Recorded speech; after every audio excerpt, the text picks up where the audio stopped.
অবশেষে দীর্ঘ অপেক্ষার প্রহর শেষ হতে চলেছে এবং দেশের প্রশাসনিক ইতিহাসে এক নতুন ও যুগান্তকারী অধ্যায়ের সূচনা হয়েছে। প্রিয় সরকারি চাকুরিজীবী ভাই ও বোনেরা, আজকের সকালের আপডেট নিউজে আপনাদের স্বাগতম। যারা আমাদের চ্যানেলে নতুন তারা এখনই চ্যানেলটি সাবস্ক্রাইব করুন, আর হ্যাঁ, অবশ্যই কমেন্ট করে জানাবেন আপনারা কে কোন জেলা থেকে আমাদের ভিডিওটি দেখছেন। তবে চলুন কথা না বাড়িয়ে আজকের সর্বশেষ সংবাদটি জেনে নিন। দেশের সরকারি কর্মচারীদের বহুদিনের জল্পনা কল্পনা এবং দীর্ঘশ্বাসের অবসান ঘটিয়ে আজ সকালে এক অত্যন্ত উচ্চ পর্যায়ের এবং নীতি নির্ধারণী বৈঠকে নবনির্বাচিত সরকার প্রধান ও বিএনটির শীর্ষ নেতা তারেক রহমান সরকারি বেতন কাঠামোতে এক বিশাল ও ইতিবাচক পরিবর্তনের আনুষ্ঠানিক ঘোষণা দিয়েছেন। তিনি অত্যন্ত কঠোর এবং সুস্পষ্ট ভাষায় নির্দেশ দিয়েছেন যে দেশের লক্ষ লক্ষ সরকারি কর্মচারীদের জন্য বহুল কাঙ্ক্ষিত নবম পে স্কেলের চূড়ান্ত গ্যাজেট আগামী মাত্র ৭ কর্মদিবসের মধ্যে প্রস্তুত করতে হবে এবং তা দ্রুততম সময়ে গ্যাজেট আকারে প্রকাশ করে কার্যকর করতে হবে। এই ঘোষণার মাধ্যমে সরকারি কর্মচারীদের বেতন কাঠামোয় স্বচ্ছতা, জবাবদিহিতা এবং ক্ষিপ্রতার এক নতুন নজির স্থাপিত হল, যা অতীতে কখনো দেখা যায়নি। আজকের এই জরুরি বৈঠকে তারেক রহমান প্রশাসনের শীর্ষ কর্মকর্তাদের উপস্থিতিতে পে স্কেল বাস্তবায়নের ধীর গতি নিয়ে অসন্তোষ প্রকাশ করেন এবং তাৎক্ষণিকভাবে আগের কমিটি বা কাঠামো পুনর্গঠন করে একটি সম্পূর্ণ নতুন ও শক্তিশালী পে স্কেল বাস্তবায়ন কমিটি গঠনের নির্দেশ দেন। তিনি বিশেষভাবে জোর দিয়ে বলেন যে বিগত সময়ে বা অন্তর্বর্তীকালীন সরকারের আমলে যে সকল পে স্কেল কাঠামো বা প্রস্তাবনা তৈরি করা হয়েছিল তার অনেকগুলোই বর্তমান সময়ের অর্থনৈতিক বাস্তবতা এবং কর্মচারীদের প্রত্যাশার সাথে সঙ্গতিপূর্ণ নয়। তাই সেই পুরনো ও জটিল প্রস্তাবনাগুলো বাতিল বা সংশোধন করে নতুন কমিটির মাধ্যমে ঢেলে সাজাতে হবে। নবগঠিত এই উচ্চ ক্ষমতা সম্পন্ন কমিটির প্রধান ও একমাত্র দায়িত্ব হবে আগামী ৭ দিনের মধ্যে দিনরাত কাজ করে সরকারি চাকুরিজীবীদের গ্রেড অনুযায়ী একটি বিজ্ঞানসম্মত ও মানবিক বেতন কাঠামো নির্ধারণ করা, যেখানে বর্তমান বাজার দর এবং মুদ্রাস্ফীতিকে প্রধান বিবেচ্য বিষয় হিসেবে রাখা হবে। তারেক রহমান তার বক্তব্যে বলেন, পে স্কেল বাস্তবায়ন আমাদের নতুন সরকারের প্রথম এবং সর্বোচ্চ অগ্রাধিকার।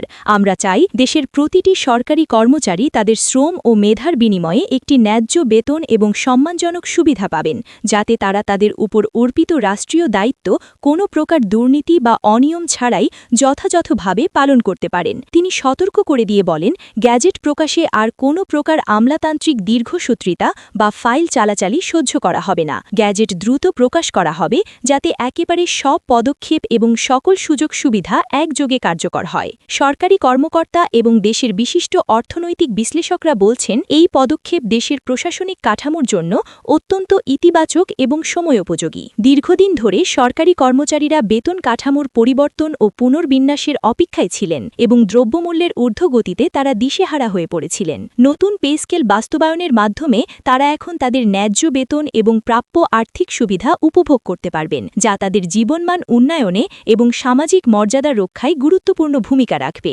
বৈঠকে নবগঠিত কমিটিকে আরও সুনির্দিষ্ট নির্দেশ দেওয়া হয়েছে যে পে স্কেল সংক্রান্ত গ্যাজেট প্রকাশের আগে সমস্ত সংশ্লিষ্ট দপ্তর এবং অর্থ মন্ত্রণালয়ের মনিটরিং সেল যেন প্রস্তুত থাকে, যাতে গ্যাজেট প্রকাশের পর বেতন নির্ধারণ বা ফিক্সেশন নিয়ে কোনো ভোগান্তি পোহাতে না হয়। কমিটির সদস্যরা সরকারকে আশ্বস্ত করে জানিয়েছেন তারা সকল গ্রেডের, বিশেষ করে ১১ থেকে ২০ গ্রেডের কর্মচারীদের মূল বেতন, বাড়ি ভাড়া, চিকিৎসা ভাতা, টিফিন ভাতা, শিক্ষা সহায়ক ভাতা এবং উৎসব বোনাস সহ অন্যান্য আর্থিক সুবিধাগুলো পুনঃ সমন্বয় করে একটি পূর্ণাঙ্গ, ত্রুটিমুক্ত ও স্বচ্ছ পে স্কেল গ্যাজেট তৈরি করবেন। তারা নিশ্চিত করেছেন যে এই ৭ দিনের মধ্যেই খসড়া চূড়ান্ত করে ভেটিং শেষে তা প্রেসে পাঠানো হবে। রাজনৈতিক বিশ্লেষকরা এবং সুশীল সমাজের প্রতিনিধিরা বলছেন, তারেক রহমানের এই পদক্ষেপ সরকারের দ্রুত সিদ্ধান্ত গ্রহণের ক্ষমতা এবং কর্মচারীদের প্রতি তাদের সততা ও আন্তরিকতা প্রদর্শন করছে। এটি শুধু সরকারি কর্মচারীদের পকেটের উন্নয়ন নয়, বরং দেশের সরকারি সেবার মান বৃদ্ধি এবং প্রশাসনিক কাঠামোর উন্নয়নে সহায়ক হবে।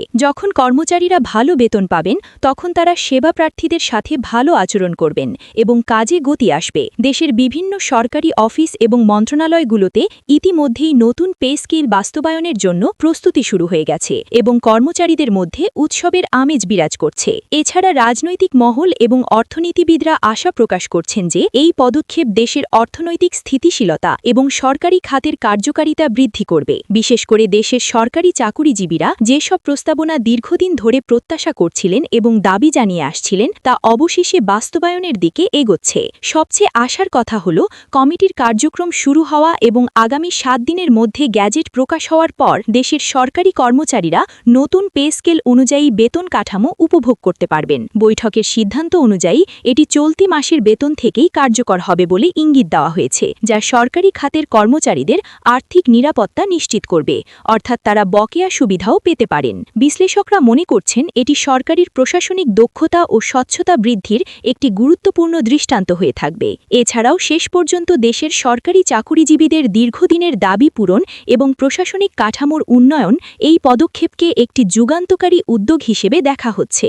এর ফলে সরকারি খাতের কর্মচারীরা আরও উৎসাহ ও উদ্দীপনা নিয়ে দেশের সেবা প্রদান করতে সক্ষম হবেন, যা দেশের সামগ্রিক উন্নয়নে ও জিডিপি প্রবৃদ্ধিতে গুরুত্বপূর্ণ ভূমিকা রাখবে। তো দর্শক, আপনারা জানেন যে বিগত অন্তর্বর্তীকালীন সরকারকালে পে স্কেল বাস্তবায়নের জন্য পে কমিশন গঠন সহ অনেক তৎপরতা দেখা গেছে এবং অনেক বৈঠক হয়েছে। তবে শেষ পর্যন্ত তারা নানা অজুহাতে বা সাহসের অভাবে গ্যাজেট প্রকাশ করে যেতে পারেনি। তারা এই গুরু দায়িত্বটি নতুন সরকারের কাঁধেই রেখে গিয়েছিল, আর সেই দায়িত্বটি এখন অত্যন্ত সাহসিকতার সাথে পালন করছেন নবনির্বাচিত সরকার প্রধান তারেক রহমান। সরকারি চাকুরিজীবীরা এখন অধীর আগ্রহে অপেক্ষা করছেন এবং দিন গুনছেন যে কবে সেই মাহেন্দ্রক্ষণ আসবে এবং Tarique Rahman pay scale gazette আনুষ্ঠানিকভাবে সবার হাতে তুলে দিবেন। আর যদি এই 7 কার্যদিবসের ঘোষণা আদতে অক্ষরে অক্ষরে পালন হয়, তাহলে এটি বাংলাদেশের ইতিহাসে সরকারি চাকুরিজীবীদের জন্য অন্যতম সেরা এবং বড় সুখবর হবে, যা তাদের জীবনযাত্রার মান সম্পূর্ণ বদলে দেবে।